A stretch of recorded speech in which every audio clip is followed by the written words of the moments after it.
Well, it is absolutely bitterly cold, but the fish are still here and they're still feeding, so make sure you don't put your kit away this winter. Hopefully after today I can show you a few tips and tricks that's going to put more fish on the bank this winter and just how simple it can be.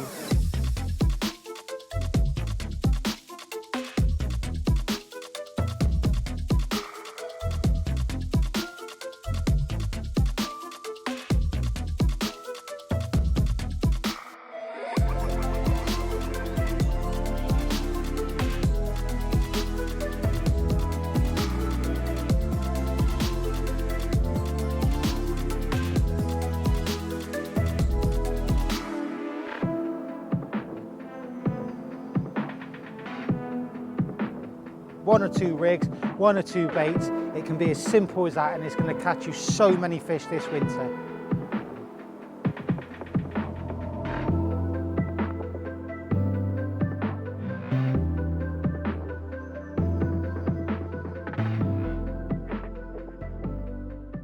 You're joining me here today at the absolutely fabulous Ivy House Lakes. I've sat on Heron Lake today on peg 10, which is a great peg. We've been really fortunate enough that there's a match going on at exactly the same time that I'm going to be fishing, which gives me a great reflection on how I'm fishing, whether it's going to be good enough in match situation. We've had some absolutely terrible weather the last couple of days. It's been really snowy yesterday. We had 2-3 inches of snow at some parts of the country, and then we've had a real hard frost overnight. I think it dropped down to about -3 last night. Andy's been really kind. He's left the bubblers on all night to make sure it doesn't freeze over so we could fish today. So what I'm going to be doing for you today, I'm going to be taking you through some tips and tactics for winter fishing, some of the things I've learned in my fishing the last month or so, or which is going to catch you more fish within the next 2 or 3 months when it really is cold like these conditions today. I'm going to talk you through bait, rigs, depths, everything that you need to be thinking about this time of year to catch you more fish on commercial venues such as Ivy House.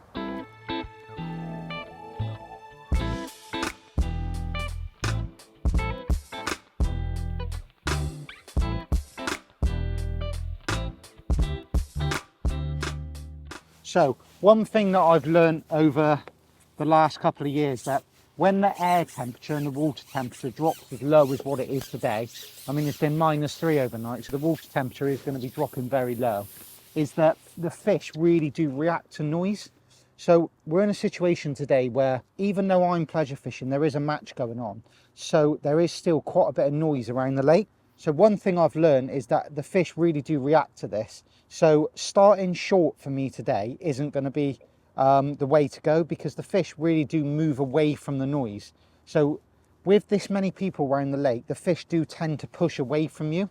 They'll sit by the island, they'll sit 3/4 of the way to the island. So how I'm going to start my day today is I'm just going to go out on the long pole. I've picked 14.5 meters, which is a nice length. If I do need to back off to 16 meters, I can, but 14.5 meters is a comfortable length to start my day at. And how I'm going to start my day feeding wise, I'm just literally filled my little sprinkle pot up with maggots, and I'm just literally going to sprinkle in like 15 maggots. I want to just see if I can get a bite fairly early, because then that's going to give me a real indication on how good the day is going to be, whether I'm going to get lots of bites, whether I'm going to catch a bit shorter, or I might even have to go longer. But just starting your day off really negatively, just tapping in a few maggots, 10 to 15 maggots, and just see if you can get a bite. In general, fish this time of year, they will back away from noise, like I just said. They'll sit maybe 3/4 or on that long pole line, and then they'll tend to move closer towards you as the day goes on, as the noise drops down. So starting long can be really nice, because what you can actually do is prime your short lines up, whether you're going to fish in the edge or whether you're going to fish like a top 5 line. You can just prime them up, either throwing a few maggots or just potting a few maggots. So like I said, I've just started long. I've just tapped in 10 to 15 maggots. I'm going to sit there nice and patient. Oh, there's a little indication. There we go. And straight away we're into a fish. Now that's a great sign for me, that, because now I know the fish have reacted to bait. They've come to those 10 or 15 maggots. I've had a clean bite. So even though it's dropped down to like -3 last night, we've had snow, for me now, that's straight away, that's telling me the fish are eating. So I'm going to start priming my short lines. I'm even going to prime a little edge line, and and I'll catch as many as I can long before I come in onto those lines, and hopefully we'll put a match winning weight together for you.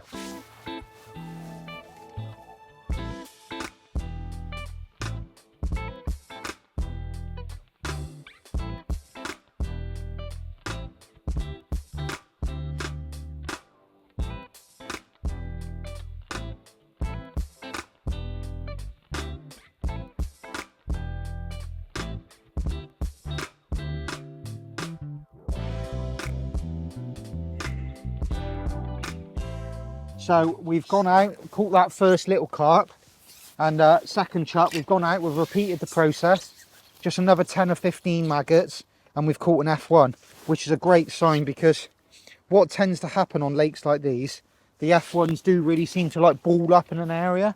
So if you go out and you hook some decent F1s early, that's a real good sign that you're going to have a good day, and you could put a match winning weight together. Sometimes when you go in and hook little carp like I did first chuck, sometimes that's a sign that maybe you're not on the F1s. But I've gone in, second chuck, double red maggot again, just tapped in another 10 or 15 maggots, and within a minute to 2 minutes I've had a little dink and I've caught a decent F1. So if this was a match now today, and I've started this way, I've started long, 14.5 meters, just tapping in maggots, I'll be so happy, because I know I can prime my 2 short lines, and when that dies, I can either go longer, I can go to 16 meters, or if I do really feel the fish are feeding, I can drop back in on my short lines and have a real great finish to the match. And hopefully, even on days like today where it's ridiculously cold, still put a really decent weight together.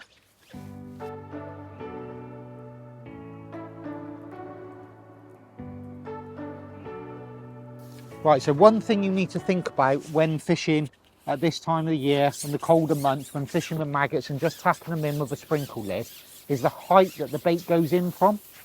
On days like today, when the sun's out and the upper layers of the water start to warm up quickly, the fish will come up off the bottom, and dropping your maggots in from certain heights really does affect that. So if I was to go out here now and drop my maggots in from 2.5 foot off the water, I make a lot of noise with the maggots, which is great for dragging fish into your peg, but what that can do is bring them up off the bottom, which isn't always good. You're going to get liners, you're going to foul look fish. A great way of starting your day and starting your peg off is just tapping them in from about 1 foot to 18 inches off the water. So you're still making some noise, but you're not making too much noise to drag them up off the bottom. If you're still getting the problem of the fish coming up off the bottom and foul looking when you're tapping them in from like 1 foot to 18 inches, what you can do is you can actually just sneak them in. So you put your pot about 3 to 4 inches off the water and just rattle them in. When the fish are feeding and they're really eating your bait, they do tend to come up off the bottom, which isn't a great thing, because this time of year, for some reason, they're very difficult to catch shallow. Catching them on the bottom tends to be a lot easier, and if you can just keep those fish pinned to the bottom, it really does make a difference to what weight you're going to catch. Today I've started off dropping them in from about 1 foot off the water, and that seems good. I'm using the Matrix medium pot with the little extender on and the sprinkle lid. What that allows me to do is put like 100 maggots in the pot, and when you're only tapping in 10 to 15 maggots, what you can do, you can go out, tap your maggots in from the height that you've chose, fish for 2 to 3 minutes, and then if you don't get a bite, repeat the process. So I've gone out there and I've tapped my maggots in. I've sat there for probably 2 minutes. I've had one little indication, but I've not had a proper bite. So I repeated the process. I've just tapped in about another 10 to 15 maggots, and hopefully within the next couple of minutes I'll get a bite. But if I don't, it's fine. I can just tap maggots in again. Oh, there you go, little bite. So that was on the second feed. But sometimes you might end up feeding 2 to 3 times. But by using the medium cup with the extender and the sprinkle lid, what that allows you to do is feed that 3, 4, 5 times before you get a bite without actually having to come in. I think that medium pot with the sprinkle lid on takes about 120 maggots. So if you fill it up every time, tap your maggots in, and you can repeat the process. Sometimes I've been to venues such as like Tunnel Barn and places like that where you've constantly got to feed. Keep making noise with your maggots, and you'll drag some fish in your peg. That was on the second feed, so that's a great sign. It shows that the fish are coming into my peg. But if I need to, I've got the right pot on, that I could feed probably 3 or 4 times without having to come in and fill my pot back up. But dropping your maggots in from the right height, filling that bigger pot up with your maggots, tapping them in 2 or 3 times before you get your bite, will guarantee you'll catch a few more fish.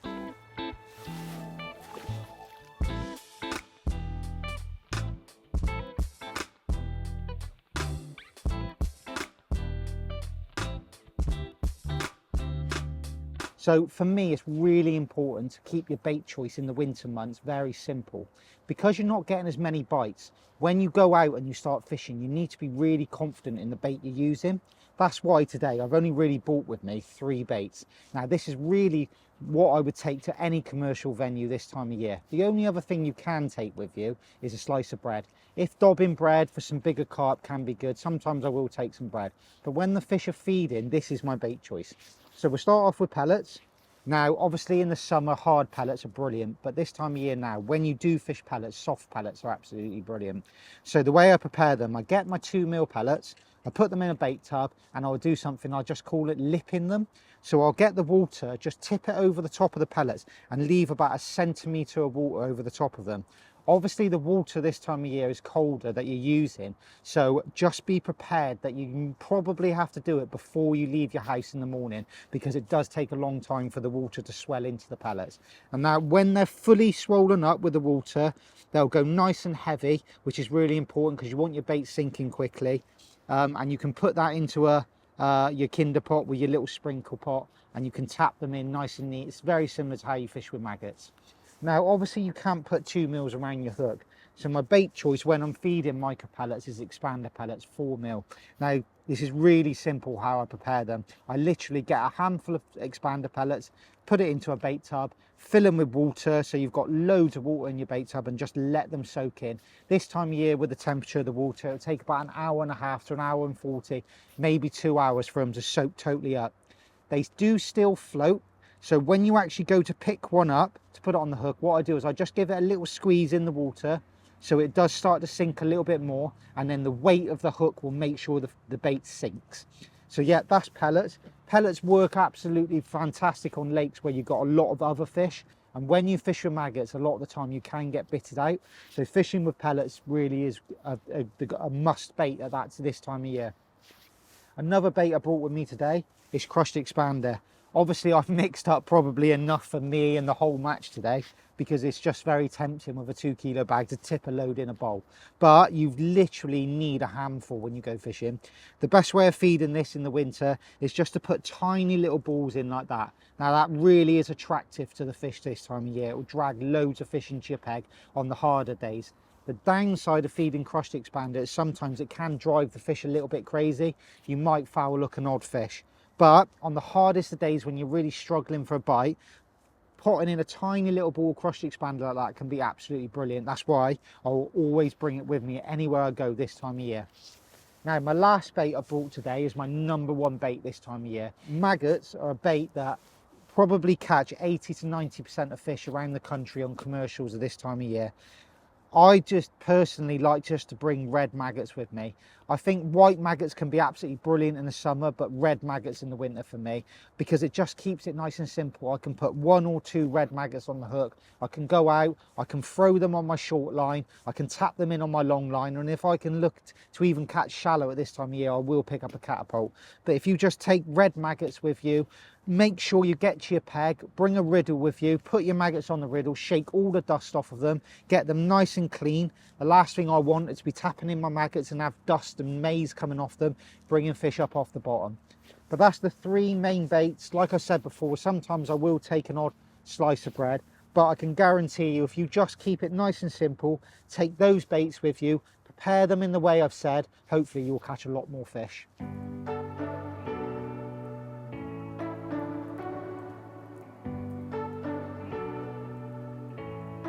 Gotta be honest, I can't believe how good it's been.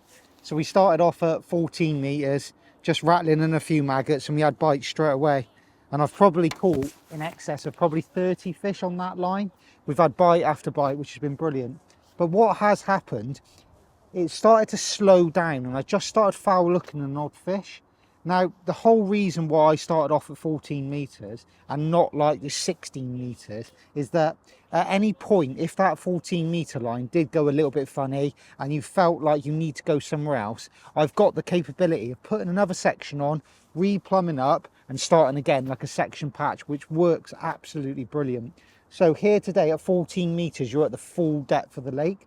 But when you actually go up onto 16 metres, it just starts to creep up towards the island on that shelf. So I got a feeling if we just start again exactly how we started at 14 metres, just a section past and just dinked in maggots, we should have another good run before it gets to the stage of the day where you want to come in short.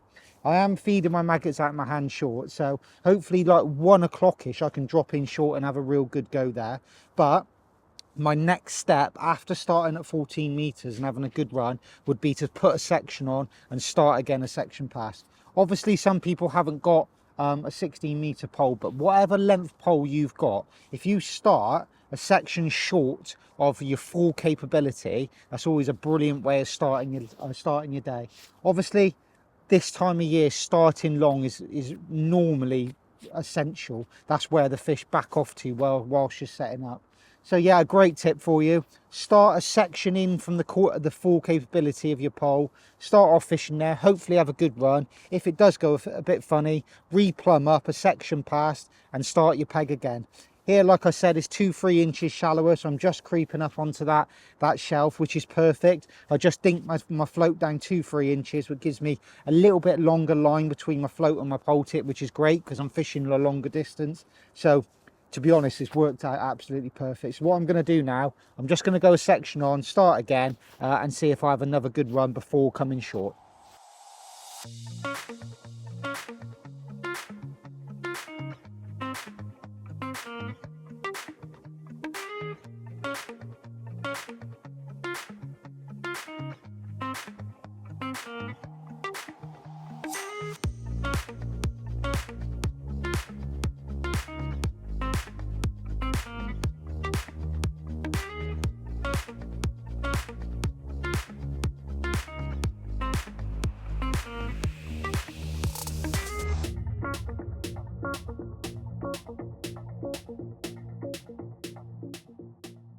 One thing you've got to remember when you're fishing in the colder months, i.e. November, December, January, February, you have to scale everything down, i.e. hooks, lines, floats, everything you're using, just scale it down a touch. So I'll talk you through every part of the rig I'm using today. To start off with, I've got a size 18 X5 sample hook, which is an absolutely fantastic hook for this time of year because you can use maggots or soft pellets on the same hook, keeping it really simple. Now, for probably 80% of my fishing this time of year, I'll always use 010 as my hook length. I find that it's strong enough to land all your big F1s and your bigger carp, but it's still fine enough to get all the bites when the water temperature really is dropping. Now, I do something a little bit different with my hook lengths. Now, obviously a traditional hook length is 4, 5, 6 inch hook lengths, but something I've been doing for about the last 10 months, I've actually been using slightly longer hook lengths. I've been using 12-inch hook lengths. Now for me, this is absolutely massive. I think having the loops further away from the hook is massive because the fish can definitely see your main line. At the end of the day, if you're using an 014 main line, if you tie a loop, it doubles it up. All of a sudden you've got 028 in your main line. So having that further away from your hook for me makes perfect sense. Because the fish really can see it. The other thing about using slightly longer hook lengths is that you get more stretch within a lighter line, so you don't get broke as often. I cannot remember the last time, since I've started using 12-inch hook lengths, the last time I've been broke on a fish. The downside of having a 12-inch hook length is that you do have to put a shot or a cube on the hook length itself to have a cube close to your hook. So what I've actually done, I actually use a cube for actually on my hook length. So I've just clipped a number 9 cube on there today. Then at the top of the hook length, I will have my bulk. So I actually use shot for the bulk itself because it doesn't move. Then just at the top of the bulk, I will have 3 number 11 cubes as my trimmers. Now what this does, if you're struggling to see it, you can just nick a number 11 off, or if you just need to dot your float down a touch, you can just nick another one on. The shotting pattern itself, like I touched on, is very, very simple. I always tend to use this shotting pattern because I just have so much confidence in it, which is the most simple shotting pattern you can use. One number 9 cube on the hook length, and then my bulk just at the top. The main line itself is 0.14 power micron, which is perfectly balanced with an 0.10 hook length. It is still strong enough that you can use an 0.12 hook length if you are hooking quite a few carp, but it's still fine enough that your rig falls perfect and the fish won't see it quite as much when the water starts getting a little bit clearer. The float I'm using today is a 0.4 F1 Slim. Sometimes the light can be a bit tricky, and having a hollow bristle is perfect, but having that 1.5 diameter just allows you to be nice and sensitive. You can dot it down and you'll see all the bites. For me, when you're in conditions like this where it's flat, calm and there's no tow, a carbon stem really is essential. You can drop your float in and you see all your bites on your drop, and everything just works really nice with a carbon stem. If it wasn't such great conditions, a wire stem might be an option if it was towing or windy. Now, above the float, I always use 2 or 3 number 9 back shot. Today, because it's nice and flat calm, I just use 2. I spread them out, so I've got my first one about 6 inches above my float, and then my top one about 3 inches from the connector. Now, I find that's nice on calmer days, but if it really is windy and you want to really hold on to that float, I'll just put another number 9 on and just have 3 number 9s above the float to keep it nice and tight. One really important thing about this rig though for me is the length of line between your pole tip and your float, because I don't like using too shorter lines this time of year. So for me, a 22-inch line is really important, and just a nice length of line for this time of year. You can still stay in control of your float, but your pole tip is not close to your float. If it's a touch windy and your pole tip starts moving, the last thing that you want is for your float to start jerking. So a 22-inch line really is essential. Now, a great tip for you as well, I've just marked 22 inches on my side tray, which is this groove here to the end of my side tray. So what I do when I'm plumbing up, I'll get to my depth, to the correct depth, and then I'll just hold my top kit down against there, tie the loop, so I've got 22 inches of line all the time. It's just a nice, quick, easy way of doing it. The elastic I'm using today is the 8 to 10 slick, which is the green one, through a short kit, which is the absolute perfect. It's nice and forgiving with the elastic, but with that shorter top kit, it's less elastic, so you stay in control of the fish. The last thing you want is to hook a fish and they start swimming all around your peg, scaring all the other fish in your peg. Now, when you put those short kits, combined it with a short number 3, it really does stiffen your pole up, which is nice for this time of year when you're trying to hit those dinky little bites. A very, very simple rig. The great thing about fishing in the winter is that you can virtually use this rig for everything. All I would do is vary the size of the float I'm using. A 0.4 is absolutely brilliant for about 5 foot of water, 4 to 5 foot. But if you're fishing in 2 to 3 foot, you might want to use a 0.3. Or if you're fishing in 6, 7 foot, you might want to use a 0.5. So all through, a real balanced, simple rig that works really well. You can use it for maggots, you can use it for pellets, you can use it for bread, you can use it for absolutely everything. Nice, balanced, simple rig. Use it in the winter and I'm sure you're going to catch loads of fish.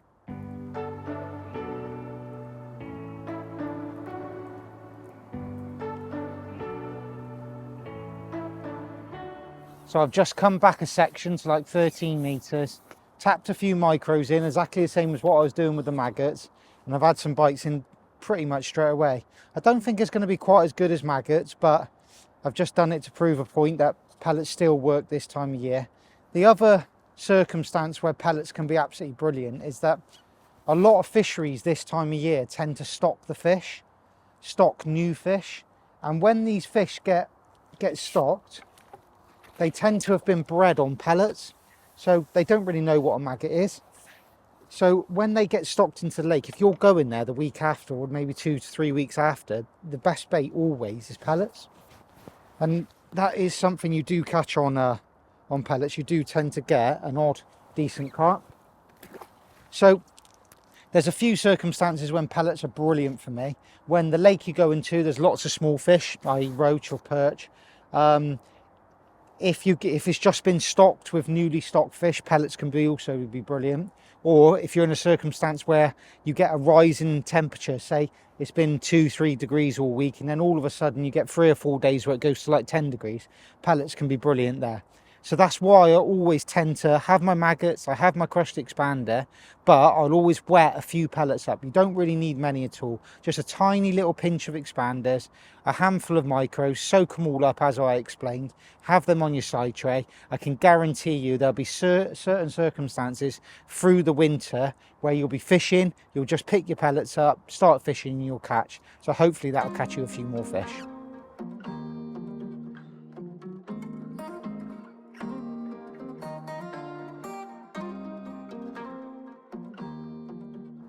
So we're going into the later stages of the day. We're looking at like an hour to an hour and a half of the match left. And this time of the day is really when your short line comes into its own.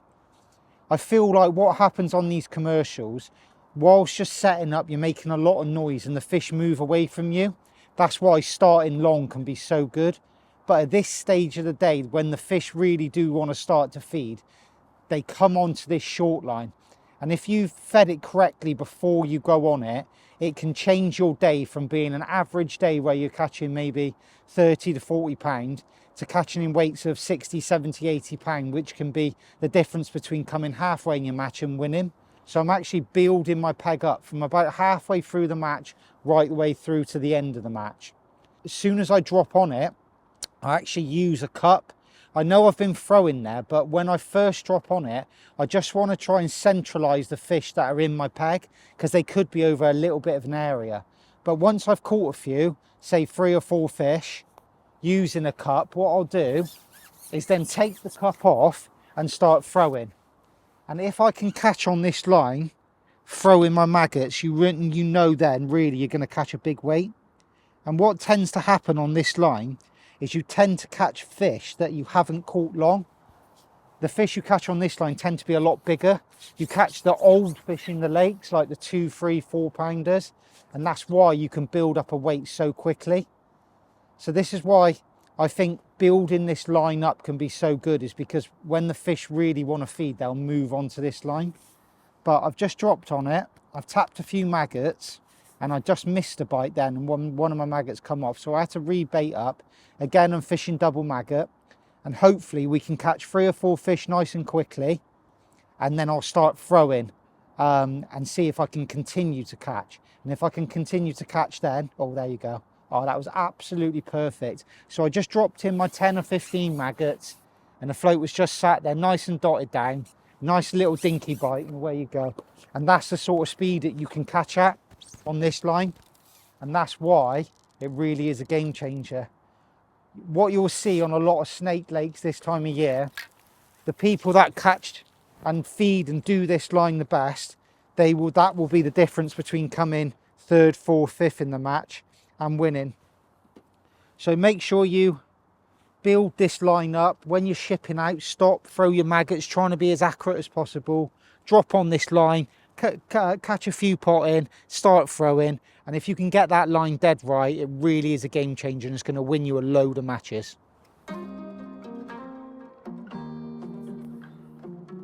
So there you go. This is just a handful of the fish I've caught here today on Heron Lake at Ivy House. A massive thanks to Andy and Karen here for hosting us today. I couldn't think of a better venue to come to when the conditions go this cold, but there is loads of commercial fisheries up and down the country where you'll catch similar bags to this, so please make sure you don't put your gear away for the winter. There's so much good fishing, and I hope you catch loads of fish just like I have today.